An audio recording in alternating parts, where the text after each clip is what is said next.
20절입니다. 신약성경 375페이지 제가 읽겠습니다. 너희 중에 고난 당하는 자가 있느냐? 그는 기도할 것이요. 즐거워하는 자가 있느냐? 그는 찬송할지니라. 너희 중에 병든 자가 있느냐? 그는 교회의 장로들을 청할 것이요. 그들은 주의 이름으로 기름을 바르며 그를 위하여 기도할지니라. 믿음의 기도는 병든 자를 구원하리니 주께서 그를 일으키시리라. 혹시 죄를 범하였을지라도 사하심을 받으리라. 그러므로 너희 죄를 서로 고백하며 병이 낫기를 위하여 서로 기도하라. 의인의 간구는 역사하는 힘이 크민이라. 엘리야는 우리와 성정이 같은 사람이로되 그가 비가 오지 않기를 간절히 기도한즉 3년 6개월 동안 땅에 비가 오지 아니하고 다시 기도하니 하늘이 비를 주고 땅이 열매를 맺었느니라. 내 형제들아, 너희 중에 미혹되어 진리를 떠난 자를 누가 돌아서게 하면 너희가 알 것은 죄인을 미혹된 길에서 돌아서게 하는 자가 그의 영혼을 사망에서 구원할 것이며 허다한 죄를 덮을 것임이라. 야고보서를 강의하고 있습니다. 오늘 마지막 시간입니다. 10번째 시간입니다. 야고보서는 예수님의 육신의 동생 야고보가 기록했습니다. AD 약 45년경에 기록한 것으로 추정을 합니다. 야고보서를 맨 처음 수신한 사람들은 로마 제국에 흩어져 있던 12지파들, 디아스포라 유대인들을 대상으로 기록이었습니다. 목적은 무엇이었냐면 예루살렘 핍박 이후에 각지로 흩어진 유대 성도들이 제대로 가르침을 받지 못해서 입으로만 믿음을 고백하고 삶으로 나타내지 못한 그런 행함이 없는 믿음의 삶을 경고하기 위함이고, 두 번째는 그때 당시 많은 그 그리스도인의 삶이 시련과 고난, 어려움들이 많이 있었는데 그런 시련과 고난을 주신 목적이 무엇인지 이런 것들을 잘 이해하게 함으로써 성숙한 그리스도인의 균형 잡힌 삶을 살도록 촉구하기 위한 그런 목적으로 기록했습니다. 제가 야고보서 이제 마지막 시간이기 때문에 이미 우리가 이제 나눴던 말씀인데 잠깐 한번 1장부터 대강 훑어보겠습니다. 1장 2절부터 8절까지 말씀 속에는 또 시련에 대한 태도에 대해서 말씀하고 있습니다. 그리스도인의 삶을 살 때 우리 삶 속에 여러 가지 시련이 주어지는데 우리는 왜 하나님께서 그런 시련을 주신지 그 목적을 잘 이해해서 이것이 우리의 영적인 유익을 위함이라는 것을 깨닫고 잘 인내하는 것이 필요하다. 그리고 왜 이런 시련을 주신지 잘 모를 때는 하나님 앞에 기도함으로 지혜를 구하라고는 그런 권면의 말씀을 받고 있습니다. 그리고 12절에 18절에는 시련과 시험이라고 하는, 영어로는 테스트가 템테이션 이렇게 다루는데요, 이 시련은 하나님께서 우리 성도에게 주신 것입니다. 믿음의 연단을 위해서, 믿음의 훈련을 위해서 하나님께서 영적인 성숙을 위해서 시련을 주시는 거예요. 아이들이 자라는 과정을 보면 아이들이 많은 감기도 걸리고 막 여러 질병들이 걸리잖아요. 그런데 그런 과정들을 극복하면 아이들 쑥 크는 것을 보아요. 그죠? 아이고, 감기 걸리기 전과 몸살하기 전과 확실히 많이 변화됐네. 아이들 크는 것을 보여요. 그런 시련들을 통해서 우리 성도의 믿음도 그런 부분이 있다고 하는 것입니다. 그런 어려움들이 주어질 때 그걸 잘 극복하면 영적으로 훨씬 더 성장하는 것입니다. 그렇기 때문에 하나님께서 우리가 감당할 시련들을 주신다고 하는 것입니다. 근데 시험은 좀 다른 거예요. 시험은 유혹을 얘기하는 건데 사탄이 성도의 믿음을 무너뜨리기 위해서 죄를 범하도록 유혹하는 것입니다. 그죠? 이렇게 사단이 우리 실적을 목적으로 이렇게 할 때 우리가 그 사단의 시험에 우리 마음에도 욕심이 있어요. 그래서 반응함으로 인해서 시험에 넘어가는, 그렇게 되는 거죠. 그래서 시련과 시험은 다르다 하는 것들을 말씀하고 있고, 19절부터 27절에는 우리가 하나님 말씀을 듣기만 하고 행하지 않는 것에 대한 경고를 줍니다. 우리가 말씀을 듣는 것은 열심히 잘 하는데 행하는 것이 너무나 미숙해요. 미약해. 그죠? 이것은 마치 뭐와 같냐면 거울을 보고 곧 잊어버린 것과 같다고 이렇게 말씀하고 있습니다. 그죠? 우리가 왜 거울을 봅니까? 거울을 보는 이유는 우리가 혹시 뭐 흐트러진 부분이 있는가, 뭐가 얼굴에 묻었는가, 우리 옷매무새를 잘 다듬기 위해서 그렇게 하잖아요. 그런데 거울을 보는 순간 이거 문제가 많네 하고는 돌아서면서 딱 잊어버려요. 그럼 거울을 본 이유가 없죠. 목적이. 그래서 우리가 행함이 없는, 듣기만 하고 행하지 않는 것에 대해서 이 거울을 통해서 비유를 해주고 있습니다. 2장 1절에서 13절에는 가난한 자를 외모를 보고 차별하지 말라. 가난하다. 외모를 보고 세상적인 어떤 기준을 가지고 외모를 보고 사람을 차별하지 말라 하는 부분을 말씀하고 있고요. 그 다음에 14절에서 26절은 행함이 없는 믿음, 행함이 없는 믿음은 죽은 믿음이다. 영혼 없는 몸이 죽은 것처럼 행함이 없는 믿음은 죽은 것이다. 우리는 죽은 것을 가지고 붙들고 살고 있어요. 그런데 이 행함이 없는 믿음은 죽은 믿음이기 때문에 아무 역사도 일어나지 않아요. 그렇죠? 우리 사무부에서 그리스도인의 어떤 능력과 역사가 나타나지 않아요. 왜 그러겠습니까? 행함이 없기 때문에. 행함이 없기 때문에. 그래서 행함이 없는 믿음은 그 자체가 죽은 믿음이라고 경고하고 있습니다. 3장 1절에서 12절은 언어 생활. 우리 혀라고 하는 것은 우리 몸의 극히 작은 지체입니다. 그런데 이 혀의 영향은 엄청나게 크다는 거예요. 그죠? 이 혀로 하나님을 찬양하기도 하고 또 하나님 형상대로 지음받은 성도들을 어떻게 해요? 무너뜨리기도 하는 것입니다. 혀 사용에 대해서 얘기를 하고 있습니다. 그래서 우리가 이 혀를 이 선한 도구로 잘 사용할 수 있어야 합니다. 그 다음에 13절에 18절은 하나님으로부터 주어지는 참 지혜에 대해서 말씀하고 있습니다. 참 지혜. 세상 지혜가 아니고 위로부터 난 지혜, 하나님이 인정하는 지혜가 있는데 그것은 뭐냐면 성결한 삶을 추구하는 거고 화평을 추구하는 거고 사람과의 관계 속에서 관용하는 거고 또 양순, 선한 것이고 또 불쌍히 여기는, 긍휼히 여기는 것이고 선한 열매를 맺는 것이고 편견과 거짓이 없는 것. 이것이 바로 위로부터 난 지혜다 이렇게 말씀하고 야고보 사도가. 자, 이런 지혜로 우리가 현대인들이 그리스도인들이 살아갈 때 세상 사람들을 우리를 보고 뭐라 하냐면 답답하다 그래요. 답답한 사람들이네. 저 사람들 꽉 막혔네. 그죠? 우리가 거룩을 추구하고 화평을 추구하고 관용을 추구하고 선함을 추구하고 공의를 추구하고 이런 삶을 살면 참 답답한 사람들이네. 이렇게 얘기한다는 것입니다. 어리석고 바보 같다. 그러니까 세상 사람들이 봤을 때는 어리석게 보인 거예요. 근데 하나님은 뭐라고 해요? 그것이 참 지혜다. 그것이 하나님으로부터 주어진 지혜다. 그 지혜대로 살아라. 이렇게 우리에게 권면하는 것입니다.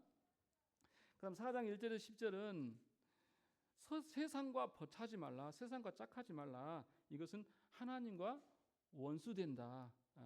하나님과 세상과 짝하고 이 세상 사람들이 살아가는 삶의 방식으로 살아가는 세상 사람들이 추구하는 가치를 추구하고 살아가는 삶이 하나님과 원수된다. 하나님부터 복받을 수 없는 것입니다. 그것은 성공한 삶이 아니라고 하는 것입니다. 이런 부분에서 권면하고 있고 또 비방하는 문제, 성도를 비방하고 서로를 비방하는 문제에 대해서 우리는 이 비방하는 것은 어떤 것을 판단했을 때 비방이 되는 건데 우리는 재판관이 아니다. 재판관이 아니라 우리는 하나님이 세우신 법에 대해서 준행하고 순종하는 준행자지 재판자가 아니다. 그래서 우리는 사람들의 그 마음의 숨은 동기를 알 수 없어요. 그죠? 그래서 우리의 판단과 비방은 제대로 될 리가 없어요. 그래서 잘못된 판단에 따른 비방은 굉장한 위험을 갖고 있기 때문에 조심해라. 그리고 우리가 다른 성도들을 판단하고 비방한 것에 대해서는 반드시 그리스도 심판대 앞에서 낱낱이 우리가 직고하게 되고 거기서 판단받을 것이다. 그래서 비방하는 것을 조심하라고 경고를 받고 있습니다. 그다음 13절에서 17절은 우리 사람들의 마음속에 탐심으로 인해서 허탄한 자랑을 막 하는 것입니다.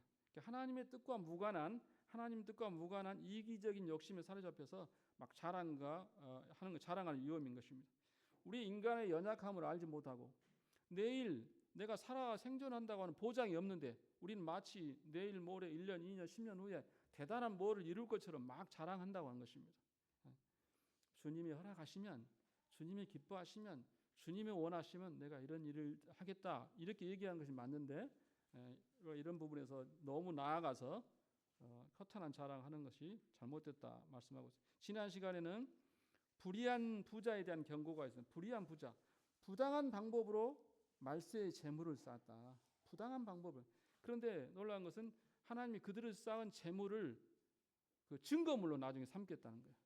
부당한 방법으로 쌓아놓은 그 재물에 대해서 하나님께서 심판 때 증거물로 사용하겠다고 말씀하고 있습니다. 그리고 인내에 대해서 교제하여 있습니다. 말세의 성도의 삶 가운데 많은 어려움들이 있어요. 말세에 특별히 우리 시대에. 그래서 인내가 필요하다. 인내가 필요합니다.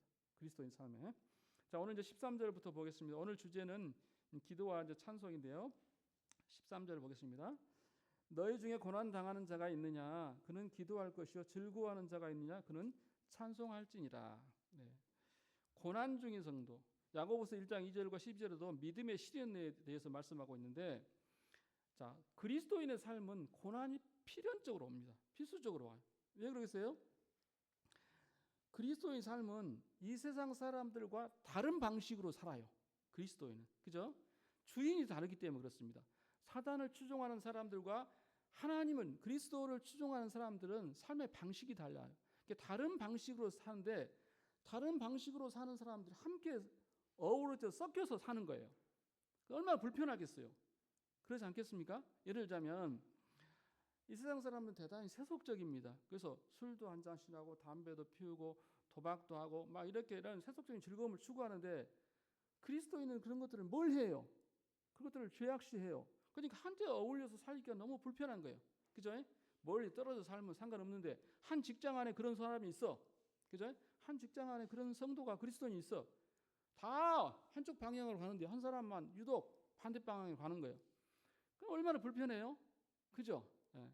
그 다음에 융통성이 없어. 세상 사람들 적당히 거짓말도 하고 그렇게 하는데 그리스도인들은 정직하게 살려고 하니까 또 불편해. 그러죠? 불편합니다. 또 이 간섭이라고 하는 이름 아래 적당하게 뇌물도 받고 이렇게 형님 동생 해가면서 이렇게 사는데 또 그것을 안 해. 그럼 어떻게 돼요? 저 사람 때문에 자기들이 어둠 가운데 있다고 하는 것이 드러나는 거예요. 저 사람만 없으면 다 같이 비슷하게 사니까 내가 잘못하고 있는지 죄를 짓고 있는지 뭐 그것이 어둠의 일인지 드러나지 않는데, 이 자기 무리 가운데 그런 사람이 있으니까 얼마나 불편해요? 불편한 거예요. 그러니까 그리스도인들은 성도의 삶을 이 세상에서 고난이 올 수밖에 없다는 거예요. 그죠? 그럼 고난이 올 때 어떻게 하냐? 코가 빠져서 낙심하고 아이고 내가 이 신앙의 삶을 계속 할까? 포기해버릴까? 이런 게 아니고 하나님 앞에 기도하라는 거예요. 하나님, 이런 고난을 극복할 수 있는 힘을 주세요. 이렇게 기도하라고 하는 것입니다. 그리고 특별히 우리 성도들은 뭐가 좋냐면 함께하는 공동체, 성도들이 있어요. 내가 받는 고난을 오롯이 내 혼자 지고 가는 게 아니고 함께 짊어질 성도도 있다고 하는 것이 엄청난 우리에게 위로와 격려가 되는 것입니다. 그래서 우리가 교회에서 성도들에서 기도하잖아요. 중보 기도하잖아요. 이게 엄청난 힘이 되는 것입니다. 사도행전 12장에 보면 베드로가 옥에 갇혔을 때 예루살렘 교회가 간절히 기도했어요. 그때 하나님께서 옥문을 열고 베드로를 옥에서 빠져나오게 하셨습니다. 성도의 기도의 결과입니다.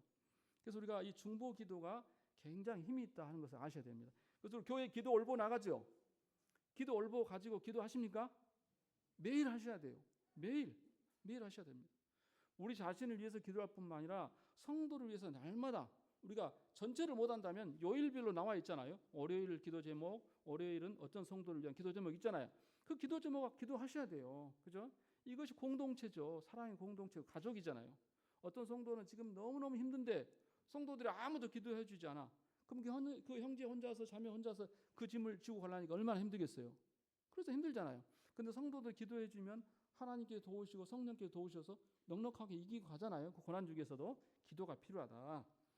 두 번째, 즐거울 때 찬송하라고 하는 것입니다. 즐거울 때 찬송하라. 사도행전 16장에 보면은 사도 바울이 빌립보 감옥에 갇혔을 때요. 그건 즐거울 때가 아닙니다. 고난 중이었죠. 그런데도 불구하고 바울과 실라는 그 감옥에서 찬양을 해요. 하나님을 찬양합니다. 하나님을 높이고 그분을 위대하다 하고 하나님이 감사하고 막 찬양하니까 하나님께서 감동하셨어. 아니, 감옥 속에서 하나님을 원망해야 되는데 감옥 속에서 하나님을 찬양하니까 하나님이 그냥 너무 미안했던 것 같아요. 복음 때문에 고난받는데 거기서도 찬양까지 하네. 하나님께 견딜 수 없는 마음이 들어서 어떻게 해요? 지진이 나게 하셔가지고 그냥 옥문을 확 열어 제끼셨어요. 그죠? 이 고난 가운데서도 찬양할 수 있는데 즐거울 때는 더 찬양해야겠죠. 그죠? 즐거울 때는 더 찬양해야 됩니다. 이 찬송의 능력에 대해서 시편 69편에는 그렇게 얘기하고 있어요. 황소를 드림보다 하나님은 찬양을 드리는 것을 더 기뻐 받는다는 것이에요. 우리가 황소를 드리는 힘은 없어요. 황소 한 마리가 수천만 원 얼마나 갑니까? 기천만 원 되겠죠? 엄청 비쌀 것입니다. 황소를 드릴 능력은 없어요. 그래서 찬양을 드릴 때 하나님은 그만 가치로 받는다는 거예요. 그죠? 그래서 너무 중요하고, 히브리서 13장 15절에 보면 그러므로 예수로 말미암아 항상 찬송의 제사를 드리자. 이는 그 이름을 증언하는 입술의 열매다. 이렇게 말씀하고 있습니다.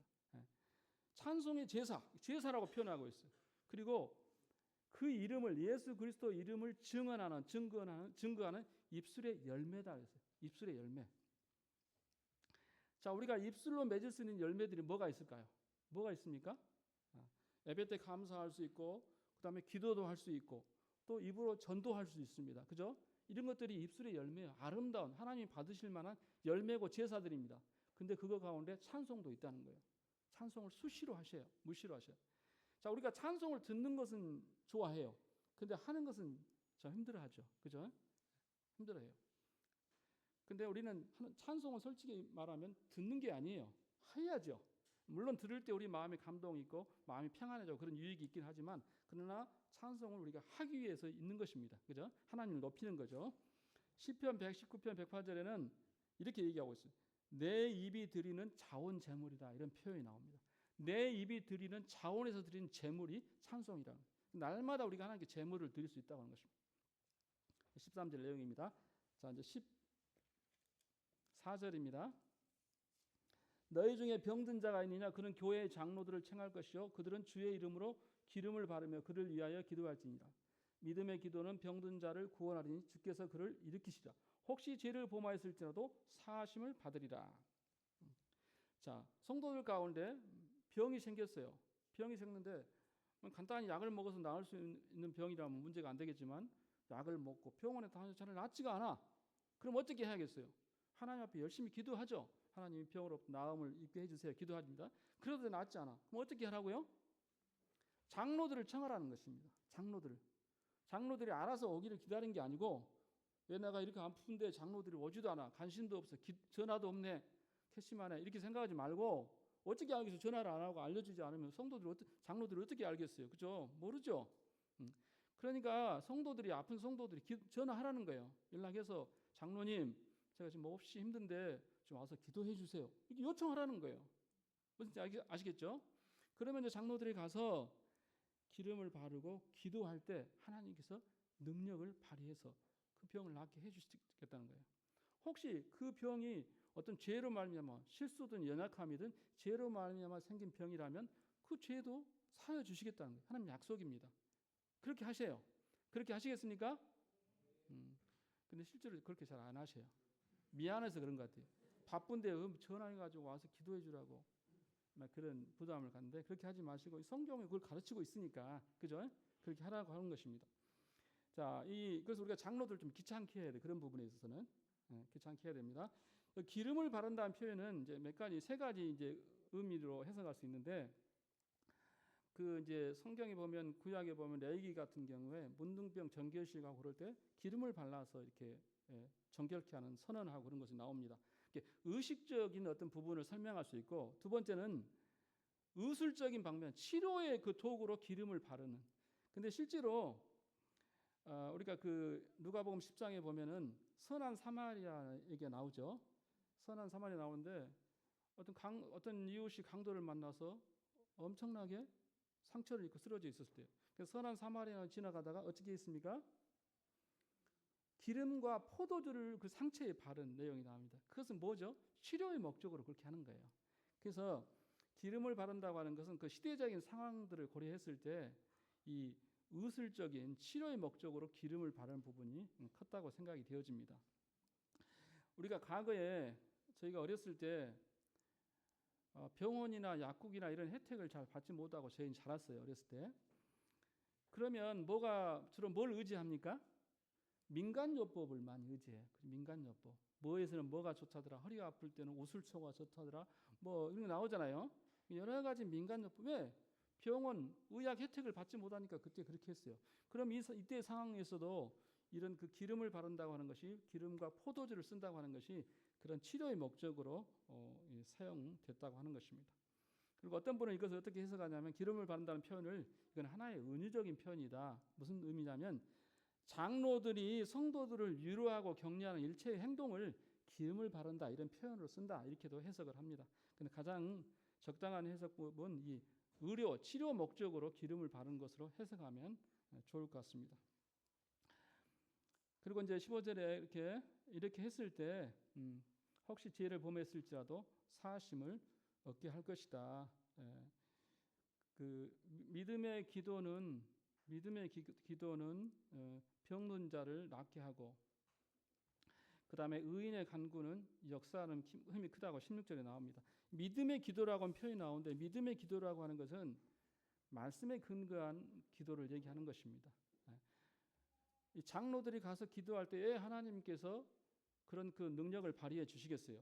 장로들의 믿음 여하에 따라서 뭐 낫고 안 낫고 그게 아니고, 장로들이 하나님 말씀에 쫓아서 근거해서 이렇게 나아가기 때문에 하나님께서 그걸 근거로 치료해 주신다 이런 것입니다. 무슨 얘기 아시겠죠? 자, 여기 이제 질병에 관한 부분을 좀 우리가 참고해 볼 필요가 있는데요. 자, 그리스도인들은 만사 형통, 모든 것이 건강하고 뭐 형통하면 얼마나 좋겠어요? 그런데 실제로 그리스도인들 몸이 많이 아픕니다. 그렇죠? 그런데 우리가 성경을 참고해 볼 때 모든 질병의 근원적인 원인이 어디 있습니까? 왜 사람들에게 질병이 찾아옵니까? 1차적인 근원적인 이유가 무엇입니까? 그것은 아담의 범죄, 원죄 때문이죠. 그죠? 아담이 하나님께 불순종함으로 말미암아 사람들에게 늙고 병들고 죽음이 찾아온 것입니다. 그러죠? 아담이 범죄하지 않았다면 늙고 병들고 죽는 것이 없었습니다. 그죠? 에덴에서 영원히 살았을 것입니다. 그래서 범죄함으로 말미암아 주어진 것입니다. 이것을 우리가 원죄라고 얘기할 수 있겠죠.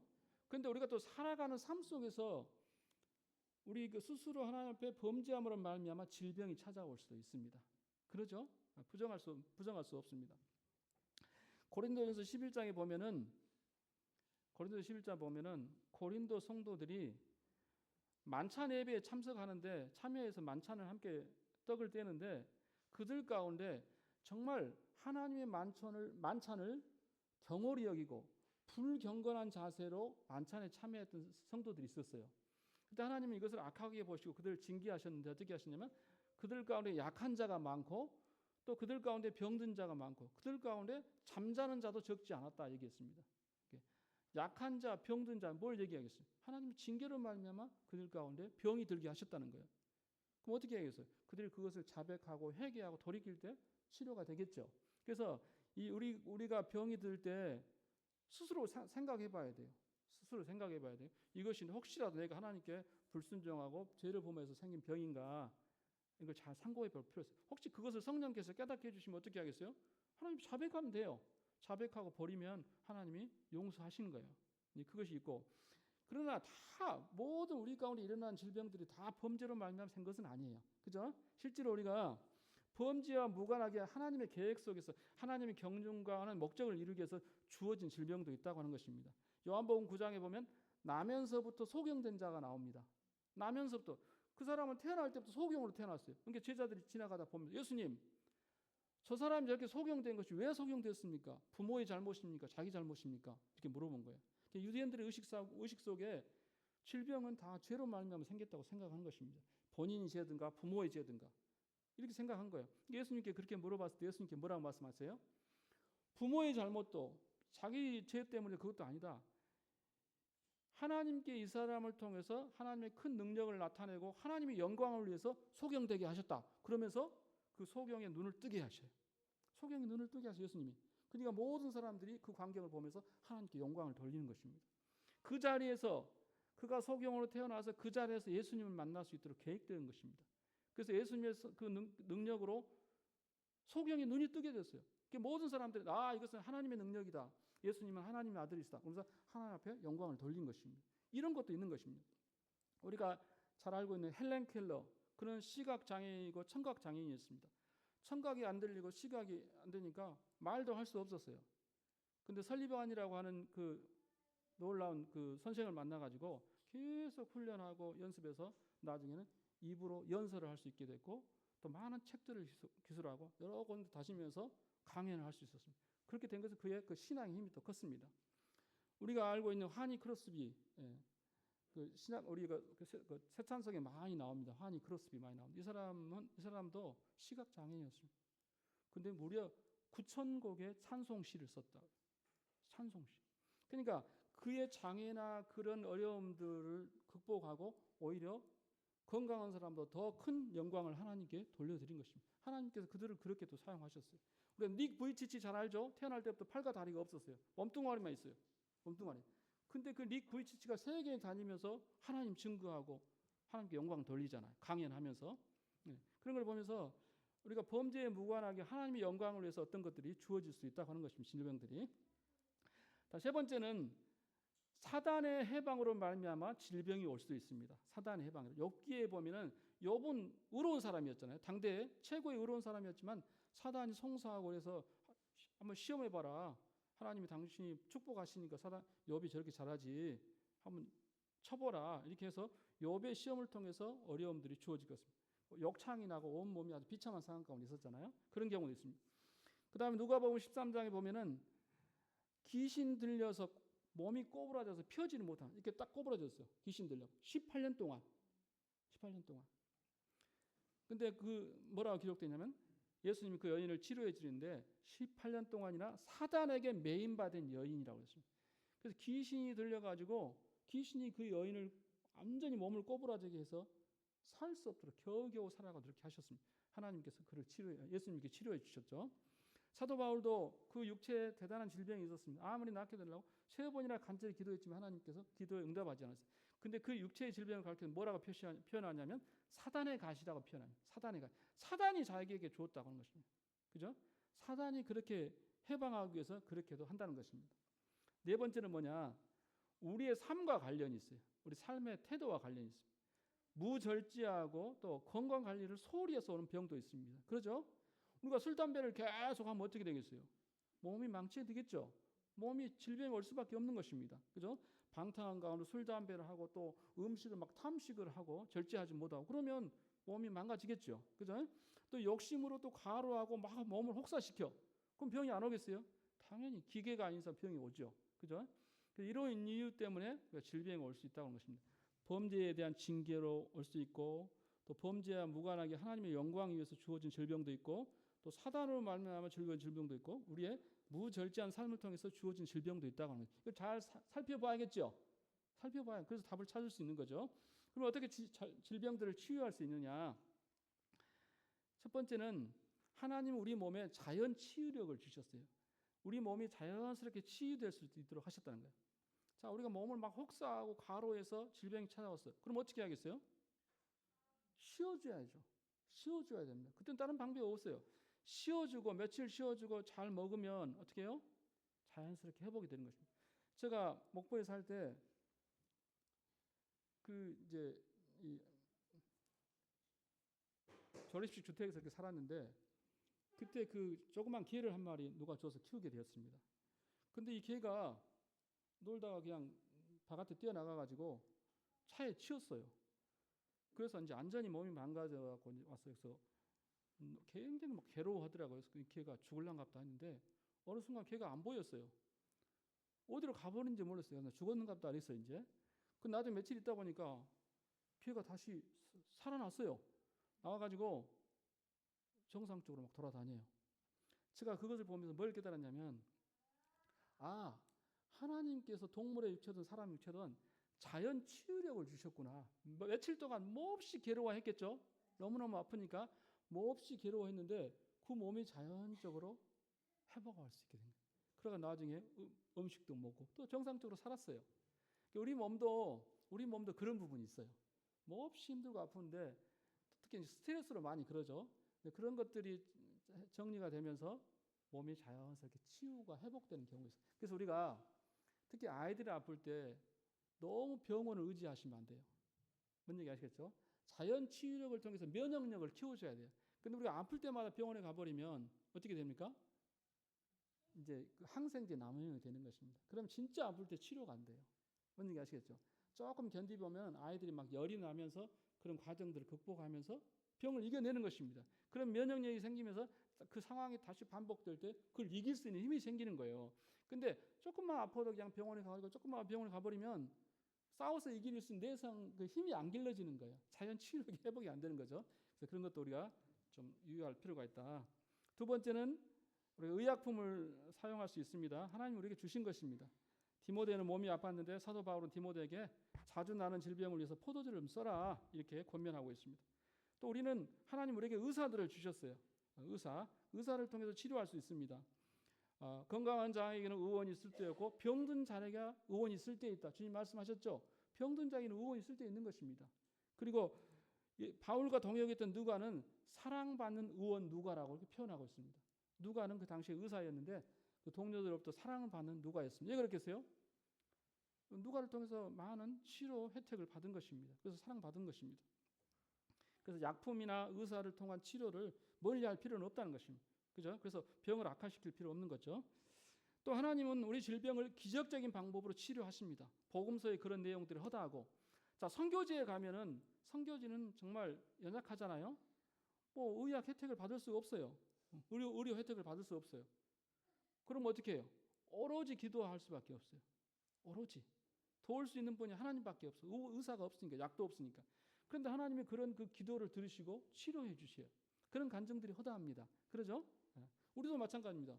어떤 절박한 상황에서 누구의 도움도 입을 수 없는 상황에서는 하나님 앞에 기도할 때 하나님께서 치료해 주셔요. 우리 기도를 들으시고 이런 방법을 통해서도 하나님께서 우리를 치료해 주신다. 그리고 질병의 원인을 잘 이해해야 되고 또 하나님께서 여러 가지 방법을 통해서 우리를 치료한다고 하는 것을 생각할 수 있습니다. 물론 하나님 어떤 경우는 우리의 간절한 소망에도 불구하고 치료를 거부할 수도 있습니다. 그죠? 사도 바울이 그랬잖아요. 육체의 가시를 제거해 주세요. 아니다. 네가 받은 은혜가 족하다.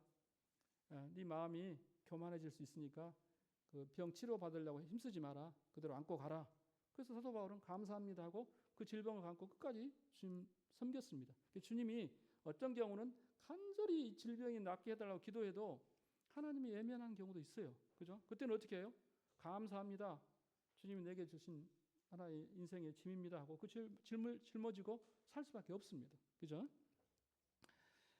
자, 17절 보겠습니다. 엘리야는 우리와 성정이 같은 사람이로되 그가 비가 오지 않기를 간절히 기도한즉 3년 6개월 동안 비가 오지 아니하고 다시 기도하니 하늘이 비를 주고 땅이 열매를 맺었느니라. 예. 의인의 간구는 역사하는 힘이 크다고 말씀하셨습니다. 그러면서 야고보는 엘리야를 비유로 들고 있습니다. 엘리야 시대에 아주 악한 이스라엘 역대 가운데 가장 악한 왕 아합이 통치하던 시대입니다. 우상 숭배, 불순종, 하나님 대적하는 이 죄악이 간영한 시대에 살았습니다. 그래서 엘리야는 하나님께서 이들을 징계해서 이들이 그 죄악으로부터 돌이키도록 하나님께 간절히 기도했습니다. 그랬더니 하나님께서 엘리야의 기도를 들으시고 3년 반 동안 비가 오지 않게 하셨어요. 3년 반 동안 얼마나 힘들었겠어요. 이스라엘은 사막, 광야에 살고 있습니다. 근데 그 나라에 이스라엘에서 사람들이 살려면 하늘에서 내리는 비를 전적으로 의지할 수밖에 없는데 3년 6개월 동안 비가 안 왔어요. 어떤 상황이었겠습니까? 너무너무 비참한 상황이었겠죠. 그리고 나중에 이제 그 이세벨의 850명의 선지자들과 대결해서 이기고 엘리야가 기도하니까 다시 비가 오잖아요. 다시 비가 왔어요. 자, 어떻게 엘리야와 같은 사람이 기도했을 때 하나님께서 그 기도를 들으시고 그렇게 응답하시고 왜 우리 기도는 이렇게 응답하지 않을까? 그죠? 우리는 그렇게 큰 것을 요구하지 않고 작은 것을 요구했는데도 왜 하나님 우리 기도에 그렇게 묵묵부답하실까? 좀 마음이 답답할 때 있죠? 그죠? 자, 우리 성경에 보면은 의인의 간구에 대한 예들이 많이 있습니다. 창세기 18장에 보면은 아브라함은 자기 조카 롯을 위해서 기도합니다. 하나님 소돔성을 멸망시키려는데 아브라함의 간절한 기도를 들으시고 소돔성이 멸망하는 가운데 롯과 그 딸들을 구원하시죠. 그죠? 예, 의인의 간구입니다. 의인의 간구가 그 심판으로부터 롯을 구원했습니다. 우리가 출애굽기, 모세오경, 출애굽기, 민수기, 신명기 보면은 모세의 중보 기도가 많이 나옵니다. 모세. 이스라엘 백성들이 정말 힘들게 했어요. 너무너무. 40년 광야 생활 동안 너무너무 힘들게 했어요. 그때마다 하나님은 이스라엘 백성들을 심판하겠다고 말씀하셨습니다. 근데 모세가 간절히 기도했습니다. 중보 기도죠.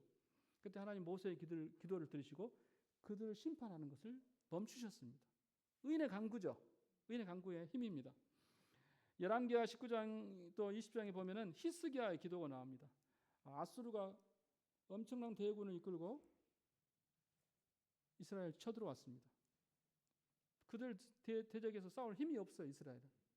그때 히스기야는 하나님 앞에 간절히 기도했는데 하나님께서 그 아수르 대군들을 다 송장이 되게 하셔서 다 죽게 하셨습니다. 하룻밤 자고 일어나니까 그 수많은 아수르 군대들이 송장이 되어서, 성경이 그렇게 표현돼서 송장이 되었다고 했습니다. 다 죽이셨어요.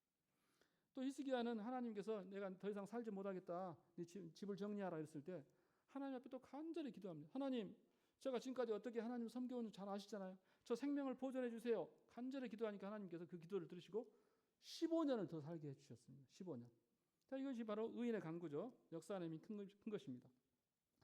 자, 우리 브래들인 모임의 그 초기 멤버였던 조지 밀러 잘 아시죠? 5만 번의 기도 응답을 받았습니다. 5만 번. 5만 번. 상상이 안 가죠. 5만 번의 기도 응답을 받은 사람이 조지 밀러, 우리 브래들인 모임의 초기 멤버였습니다. 어제 우리가 브래들인 200주년 행사에 참석하고 왔는데, 근데 이 형제님은, 조지 밀러 형제님은 오직 기도로, 하나님만 의지하는 기도로 인해서 고아원을 운영했는데 한 번도 사람들한테 손 내밀지 않고 우리 고아원 좀 도와주세요. 너무 힘듭니다. 좀 후원 좀 해주세요. 이런 말 한 번도 안 하고 1만 명을 고아들을 먹여 살렸습니다. 놀랍지 않아요? 놀랍지 않습니까? 어떻게 그럴 수 있을까요?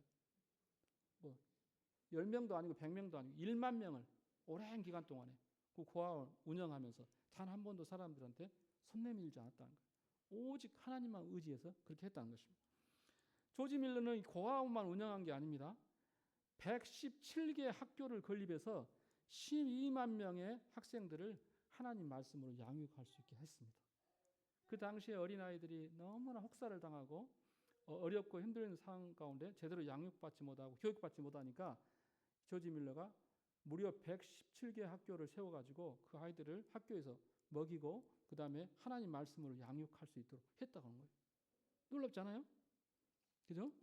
그 다음에 성경 지식협회라고 하는 걸 세워서 그 성경책을 보급했는데 신구약 28만 권을 보급했고 신약 성경은 145만 권, 그리고 기타 기독교 서적을 24만여 권을 20개 언어로 번역해서 보급했답니다. 근데 여기에 들어간 비용이 얼마냐? 우리 그 현대 우리 돈으로 2조 1,600원 정도 1,600억 정도 들었답니다. 2조. 그런데 한 번도 사람에게 손을 벌리지 않았다는 거예요. 나 좀 도와주세요. 학교 운영하고 책 성경 찍어내야 되니까 좀 후원 좀 해주세요. 다니면서 여기저기 다니면서 구걸하지 않았다는 거예요. 이게 하나님의 일이니까 하나님께 도우실 것이다. 이런 믿음으로 했다는 것입니다.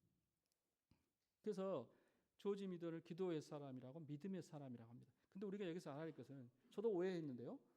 아, 조지 밀러 그러면 오직 기도만 했던 사람 이렇게 생각되는데 그렇지 않다는 거예요. 그렇지 않다.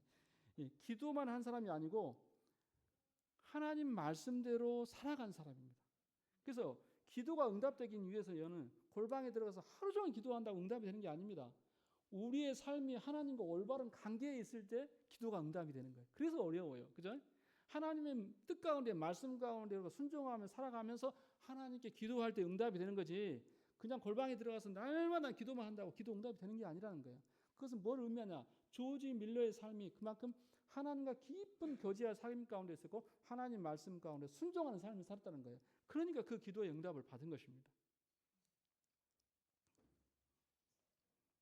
그래서 우리의 기도도 응답받기 위해서는 하나님 말씀을 잘 알고 그 말씀에 순종하는 삶을 살아갈 때 하나님과 바른 관계가 형성이 되고, 그때 우리가 뭔가 하나님께 기도할 때 하나님께서 응답하신다는 거예요. 조지 밀러만 그런 거 아닙니다. 엘리야에 대해서 표현하면서 우리와 성정이 같은 사람이다 이렇게 표현했어요. 우리가 똑같은 연약한 사람이라는 거예요. 엘리야가 그렇게 특별한 기도 응답을 받은 것은 우리가 특별히 달랐기 때문에 그런 게 아니고 우리가 다 연약한 사람이었다. 엘리야도 그렇고 조지 밀러도 그렇다는 거예요. 그런데도 그들이 그렇게 응답을 받을 수 있었던 것은 그들이 하나님을 경외했고 하나님 말씀에 순종했고 그들이 간절한 마음으로 기도했을 때 하나님께서 그렇게 응답했다고 하는 것입니다. 19절 20절입니다. 내 형제들아, 너희 중에 미혹되어 진리를 떠난 자를 누가 돌아서게 하면 너희가 알 것은 죄인을 미혹된 길에서 돌아서게 하는 자가 그의 영혼을 사망에서 구원할 것이며 허다한 죄를 덮을 것입니다. 네. 자, 우리 시대에, 현대 시대에 우리가 주님을 같이 함께 더불어 섬겨가는데 여러 가지 이유들로 인해서 실족해서 여러 가지 이유들로 인해서 모임을 떠나고 교회를 떠난 사람들이 있습니다. 그죠? 있죠? 우리는 그런 사람들에 대해서 예민하지 말고 그들을 위해서 기도하고 또 찾아가서 만나고 권면해서 그들이 다시 믿음을 회복할 수 있도록 도와야 된다고 하는 것입니다. 그죠? 그렇게 될 때, 그래서 미혹되어 진리 떠난 자를 돌아서게 하면 죄인을 미혹된 길에서 돌아서게 하는 자가 그 영혼을 사망에서 구원하고 허다한 죄를 덮게 되는 결과를 초래하는 것입니다. 이거 대단히 가치 있고 대단히 중요한 일이라고 하는 것입니다. 그래서 그냥 나 몰라라, 믿음에서 떠난 자를 나 몰라라 하는 게 아니고 그들 긍휼히 여기고 불쌍히 여기는 마음으로 기도하고 돌보고 또 만나고 이런 일들이 필요하다고 하는 것입니다. 이렇게 해서 야고보서 전체 말씀을 마치겠습니다. 기도하겠습니다.